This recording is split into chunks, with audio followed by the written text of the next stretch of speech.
تو انہوں نے کہا کہ معاملات طے پا گئے تھے اور ایران نے بہت ہی فلیکسیبلٹی شو کی، بلکہ ایران نے جو JCPOA جو ایگریمنٹ ہوا تھا 2015 اس سے بھی زیادہ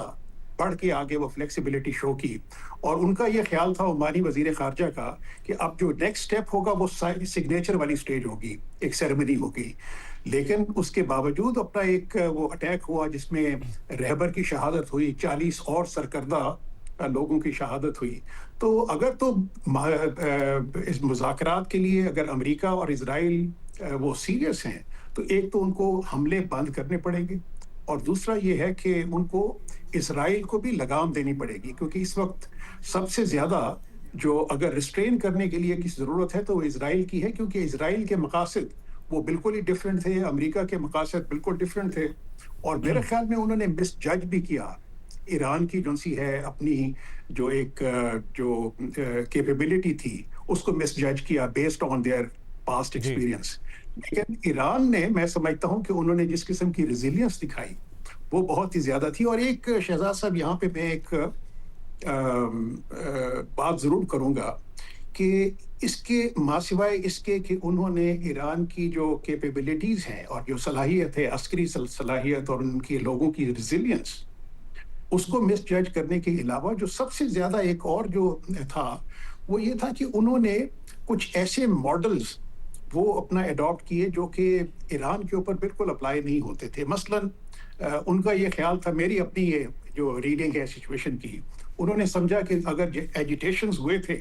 آج سے 2-3 مہینے پہلے ایران میں، تو اگر وہ اٹیک کریں گے، مین لیڈرشپ کو وہ اپنا شہید کر دیں گے، تو وہی لوگ وہ باہر نکل آئیں گے اور وہ پھر مدد کریں گے اس پروسیس کو آگے بڑھانے میں. لیکن وہ لوگ میرے خیال میں وہاں پہ آ گیا سارا ایک سروائیول کا اور ایک نیشنلزم کا وہ ایک ہو گیا، اور وہ جو مخالف تھے رجیم کے وہ بھی سامنے آ گئے اور وہ ایک یونٹی جو سی ہے ڈیولپ ہوئی. دوسری جو سی ہے ایک بہت ہی اہم وجہ ہے جس کی وجہ سے پوری اسلامی دنیا میں سمجھتا ہوں کہ ان کے لوگوں میں ایک تشویش پائی جاتی تھی اس اٹیک کی وجہ سے، کہ ابھی جو غزہ میں جو کچھ ہوا، جس قسم کا جینوسائیڈ ہوا، تو اس کی ابھی تک لوگوں کے ذہن کے اندر جو وہ تازہ ایک تھا، اس کی جو سی یاد تھی. تو یہ لگ رہا تھا کہ جس طریقے سے ایران کو ایک اور غزہ بنانے کی کوشش کی جا رہی ہے، اور ساتھ ہی ساتھ وہ میں سمجھتا ہوں کہ جو جس طریقے سے مڈل ایسٹرن کنٹریز کا نقصان ہوا اور ایران کا نقصان ہوا، اور جو پوری دنیا کے اندر جو معاشی جو ایک عدم استحکام ڈیولپ ہوا اس جنگ کی وجہ سے، تو یہ تمام عوامل ایسے ہیں کہ جس کی وجہ سے پارٹیز کو، اور خاص طور پہ امریکہ کو اور اسرائیل کو، وہ اس کے بارے میں سوچنا ضرور ہوگا. ابھی کل ہی کی بات ہے اور آج بھی امریکہ کے اندر بہت زیادہ مظاہرے ہو رہے ہیں، کوئی تقریباً 3 ملین کے قریب وہاں پہ لوگ باہر آ گئے ہیں، سڑکوں پہ نکل آئے ہیں اس جنگ کے خلاف.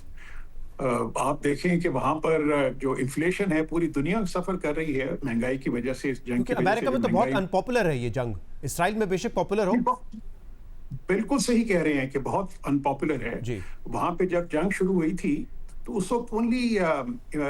20% کے لوگوں نے انڈورس کیا ہوگا. جی، اور آپ نے یہ بالکل ٹھیک کہا کہ جو ایران میں ایک ڈاکٹرین ہے ولایت الکفی کا، وہ بڑا اسٹرانگ ہے، اور شاید اس کو مس ریڈ کیا ہے امریکہ نے. وہ سمجھ رہے تھے کہ وہاں پہ تبدیلی جو ہے فوری طور پہ آ جائے گی اور اسٹرکچر چینج ہو جائے گا، ان کا گورننس اسٹرکچر. لیکن جلیل صاحب مجھے یہ بتائیے گا کہ آپ نے جیسے کہا پاکستان کا جو کردار ہے اس کی تو پوری دنیا میں اس مثبت کردار کی تعریف ہو رہی ہے، لیکن جو آپ نے مسٹرسٹ کی بات کی نا، اس حوالے سے کل میں فائنینشیل ٹائمز دیکھ رہا تھا، یا آج گارڈین کی بھی رپورٹ ہے کہ اگر امریکہ اسرائیل اپنے حملے ایران پہ جاری رکھتا ہے، بالخصوص ان کے سول اسٹرکچر پر، اور اگر دوسری طرف امریکہ یہ بھی بات کر رہا ہے کہ ہم ٹروپس بھیجیں گے، اور یہ ساری اسٹریٹجی ان کی صرف ٹائم گین کرنے کی ہے، تو اس سے پھر پاکستان اور امریکہ کے درمیان اور پاکستان اور ایران کے درمیان بھی مسٹرسٹ پیدا ہوگا. ایز اے ڈپلومیٹ آپ کنسرن ہے، یا آپ کو لگتا ہے کہ پاکستان جس پوزیشن میں اس وقت ہے وہی سب سے آئیڈیل پوزیشن ہے ہماری کہ ہم اس میں ڈی ایسکیلیشن کی کوشش کریں؟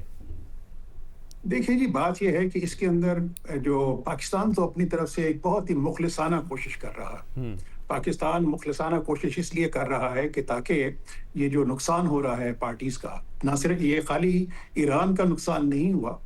ہمارے جو خلیجی ممالک میں ہمارے جو برادر ممالک ہیں ان کا بھی بہت نقصان ہوا ہے، امریکہ کا بھی بے شمار بہت نقصان ہوا ہے، اور اسرائیل کا بھی بہت نقصان ہوا ہے. لیکن یہ ہے کہ اس میں ہمارا اور ایران کے درمیان یا باقی ممالک کے درمیان مسٹرسٹ اس وجہ سے نہیں ہوگا کیونکہ ہم نے ایک اس میں پارٹیزن رول نہیں اپنا ادا کر رہے. ہم ایک نیوٹرل پارٹی کے طور پہ اپنا کردار ادا کر رہے ہیں, جس کی وجہ سے ایران بھی ہمیں ٹرسٹ کرتا ہے. اپنے خلیجی ممالک, سعودی عربیہ, آپ دیکھیں گے سعودی فارن منسٹر آج اسلام آباد میں موجود ہے. تو یہ تمام جو سی ہے خلیجی ممالک کی اور عرب کنٹریز کی پاکستان کے اوپر ایک اعتماد کی ایک میں سمجھتا ہوں کہ ایک بھرپور مثال ہے کہ وہ بھی یہاں پہ موجود ہیں تاکہ وہ ہمارے پوائنٹ آف ویو کو بھی سنیں اور اپنا ایک آئندہ کے لیے ایک فیوچر ایک پلان آف ایکشن بھی جو ہے اس کو بھی بنائیں. اور یہ بھی بتائیے گا, جی سوری, میں آپ کو ایک چیز یہ بھی بتاؤں کہ کوئی بھی ملک جب وہ کوئی فیسیلیٹیٹر کا رول ادا کرتا ہے تو اس وقت وہ جو پارٹیز کنسرن پارٹیز ہیں ان کی بھی اس کے اندر انڈورسمنٹ شامل ہوتی ہے. تو میں یہ نہیں سمجھتا کہ پاکستان نے اپنے آپ کو پلگ ان کیا ہوا اس سچویشن میں بغیر ایرانی انڈورسمنٹ کے یا بغیر امریکن انڈورسمنٹ کے یا باقی بغیر جو کی ممالک ہیں عرب کنٹریز کے ان کی انڈورسمنٹ کے. رائٹ. اچھا یہ بھی بتائیے کہ جلیل صاحب کہ جیسے 15 نکات جو یو ایس کے ہیں ان کا جو پلان ہے اس میں اوبیسلی میکسیملسٹ پوزیشن ہے ان کی, وہ چاہتے ہیں کہ پورا بلسٹک میسائل پروگرام جو ہے ایران اس کو ختم کرے, سرنڈر کرے. اسٹریٹ آف ہرمز G7 کی جو میٹنگ ہوئی, مارکو روبیو نے وہاں پہ اشارہ دیا ہے کہ بعد میں شاید یورپ اور امریکہ مل کے اس کو کنٹرول کرنا چاہے گا. دوسری طرف ایران کی جو ڈیمانڈز ہیں ان میں وہ چاہتے ہیں اسٹریٹ آف ہرمز پہ اب ٹیکس بھی لگایا جائے, پارلیمنٹ سے وہ بل پاس کرنے کی بھی کوشش کریں گے, اور وہ چاہیں گے کہ ایک لانگ ٹرم پیس سولوشن ہو وتھ گارنٹیز. تو یہ جو اتنی ایکسٹریم پوزیشنز ہیں, آپ کو لگتا ہے کہ سفارتکاری کے ذریعے اس گیپ کو برج کیا جا سکتا ہے یا آپ کو ناممکن سی بات لگتی ہے فی الحال یہ؟ نہیں جی, بالکل کیا جا سکتا ہے. میں آپ کو بتاؤں کہ میں اپنے سروس کے دوران یہ کافی نیگوسیشنز کا حصہ رہا ہوں. آپ کو یاد ہے کہ وہ جب پاکستان اور ہندوستان کا پیس پروسیس شروع ہوا تھا 2003 میں, تو اس سے پہلے بھی بڑی ہی امپاسبل قسم کی کنڈیشنز لگائی جاتی تھیں. لیکن جب ہم بیٹھے اپنا وہ ٹیبل کے اکراس تو وہ تمام پھر ایک فلیکسیبلٹی والا آ جاتا ہے نا, ایک کنسنسس ڈیولپ ہو جاتا ہے. آپ دوسرے کو ریئلائز کراتے ہیں کہ جی آپ کی یہ اسٹرینتھس ہیں اور ان کی کیا ویکنیسز ہیں دوسری سائڈ کی. تو وہ تمام چیزوں کو دیکھتے ہوئے کوئی بھی مذاکرات کی جو کامیابی ہوتی ہے وہ اس میں 2-3 چیزیں جو سی ہیں بہت ہی اہمیت کی حامل ہیں. ایک تو نمبر 1 اسٹیٹسمین شپ, وہ تو اس کا تو ضرور اپنا ڈیمونسٹریٹ کرنی پڑتی ہے. اب میں ضرورت اس امر کی ہے کہ امریکہ بھی اسٹیٹسمین شپ کا مظاہرہ کرے, ایران بھی اسٹیٹسمین شپ کا بہت بڑی مظاہرہ کرے. توقع ہے ڈونلڈ ٹرمپ صاحب سے ہی ہے جی اپنا, لیکن بات یہ ہے کہ ان کو جس قسم کی مشکلات درپیش ہوں گی یا ہو رہی ہیں اپنے عوام کی طرف سے اور یا باقی اپنے الائز کی طرف سے, کیونکہ یہ بھی نہیں ہے کہ جو مڈل ایسٹرن الائز ہیں وہ خاموشی سے بیٹھے ہوں گے. وہ بھی تو امریکہ کو یہ کہہ رہے ہوں گے کہ جی آپ مہربانی کر کے اس جنگ کو بند کیجئے اور اسرائیل کو آپ ریسٹرین کیجئے. اور میں سمجھتا ہوں کہ وہ یہ اگر ریسٹرین نہیں کریں گے تو اس کے نتائج ان کے لیے بھی بہت زیادہ خطرناک ہوں گی, کیونکہ ان کے لیے تو ایران کے لیے تو اٹس وہ جو ایک ڈو اینڈ ڈائی والا جو سا ہے سچویشن ڈیولپ ہے ہو گئی ہوئی. اور جلیل صاحب یہ بتائیے گا کہ جو GCC ممالک ہیں اوبویسلی وہ چاہیں گے, اور UAE کی طرف سے تو اسٹیٹمنٹ بھی آیا ہے کہ اب عارضی سیز فائر کی ضرورت نہیں ہے, ایک مکمل براڈر پیس فریم ورک ہونا چاہیے تاکہ اس خطے کو سیکیور بنایا جا سکے. کیونکہ وہ یہ سمجھتے ہیں کہ اگر امریکہ یہاں سے ایگزٹ کر جاتا ہے, جیسے 2 مرتبہ تو ہمارے ساتھ بھی ہوا ہے جب افغانستان سے ایگزٹ کیا, ایک ولنریبل چھوڑ کے چلا گیا اس خطے کو, تو GCC کنٹریز کا بھی ایک کنسرن ہے کہ امریکہ ایگزٹ کر جاتا ہے تو ایران تو ان کے لیے ایک پرماننٹ تھریٹ رہے گا. تو کس قسم کا ایک یہ اسٹرکچر, تو یہ جو GCC کنٹریز کے کنسرن ہے یہ کتنے آپ کے خیال میں درست ہے؟ نہیں, میرے نہیں خیال کہ وہ کوئی اتنا زیادہ کنسرن. یہ جو ان کی بات یہ ہے کہ اگر UAE کہتے ہیں کہ ایک کمپریہنسو سولوشن ہونا چاہیے, تو ایران بھی تو یہی چاہتا ہے کہ کمپریہنسو سولوشن ہو تاکہ ایک گارنٹیڈ پیس ہو اور ایک گارنٹیز ہو کہ آئندہ اٹیکس نہیں ہوں گے. اور پھر یہ ہے کہ جب اس قسم کی صورتحال ڈیولپ ہوگی تو پھر تمام پارٹیز کو وہ اپنا ایک فلیکسیبلٹی اور گیو اینڈ ٹیک کا مظاہرہ کرنا پڑے گا. ایران کا میں نے جس طرح سے آپ کو بتایا کہ ابھی ریسنٹلی ہی پچھلے ماہ ہی جنیوا میں جو مذاکرات ہوئے تو اس میں تو عمان نے کنفرم کیا تھا کہ وہ ایران نے بہت فلیکسیبلٹی شو کی تھی. تو اگر اس قسم کی فلیکسیبلٹی اگر دوبارہ کرنے کو تیار ہو جائیں, پرووائڈیڈ امریکہ اور اسرائیل جنگ بند کرنے کو تیار ہوں اور آئندہ کے لیے گارنٹی کریں کہ وہ اس طریقے سے دوبارہ اٹیک نہیں کریں گے، تو میرا خیال ہے امن قائم ہو سکتا ہے۔ دوسرا، جہاں تک تو خلیجی ممالک کا تعلق ہے، تو غالباً میرا نہیں خیال کہ جس قسم کے تعلقات ہیں، جس قسم کی انویسٹمنٹس ہیں خلیجی ممالک کی امریکہ کے اندر بھی، یورپ کے اندر بھی، یا جس قسم کی انویسٹمنٹس امریکہ کی ہے اس خطے کے اندر یا باقی یورپین کنٹریز کی ہیں، تو وہ یہاں کو اس خطے کو ویسے ہی چھوڑ کے چلے جائے، وہ میرے خیال میں وہ تو نہیں ہوگا۔ صحیح ہے۔ تو جلیل صاحب، لیکن بہت سے لوگوں کی یہ رائے ہے کہ یہ شاید ڈی ایسکیلیشن ہو بھی جائے تب بھی یہ خطہ جو ہے آئندہ آنے والے سالوں میں بڑا ولنریبل رہے گا۔ ایک تو اوبویسلی جو خلیجی ممالک ہیں ان کی سیکیورٹی یو ایس کی تھی، لیکن ہم نے دیکھا کہ ان میں بھی اتنے بڑے بڑے حملے ہوئے ہیں وہاں پر۔ اور دوسرا پھر یہ بھی کہا جاتا ہے کہ جو اسرائیل کے ایمبیشنز ہیں وہ تو ڈریون ہیں بائی ریلیجس ایڈیالوجیز، تو وہ تو گریٹر اسرائیل کی بھی بات ہوتی ہے، وہاں پر طرح طرح کے